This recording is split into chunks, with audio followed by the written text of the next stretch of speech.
Ioti, bă! Ioti! Am pregătit aici orez cu lapte. Vezi? Din mafia noastră eu te-i pe toți nepoții mei. Uite. Ok. Vezi? Eu îl pregătesc. Ești nebun? Că-s mafia. Iute, orez cu lapte. Uite.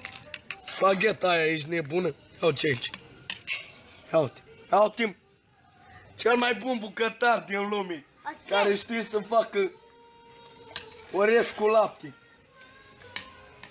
Din partea mea, Vasile Versat.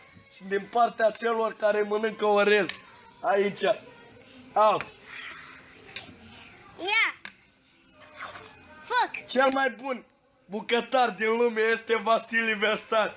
Vă pupă broască din lume. Pe toți mafia mea. Hai că muia la gază, zic că din mafia mea. Și nu le-am ce vreau. Out. Out, vă pupă broscoi. Out, ce mănâncă broscoiașul. Ia de ce mănâncă boscheiasul. Aha, mă. Ce-i? Mișel, mă.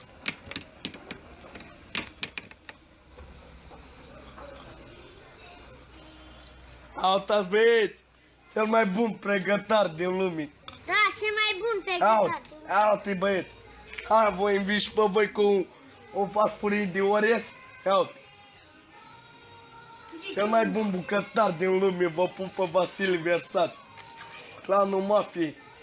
Clanul orezilor. Vedeți? Orez, uite. Azi de pomană, veniți la nenea să vă dă orez cu lapte. Da, cu lapte, grazi pe mare. Să fie din sufletul meu, băieți.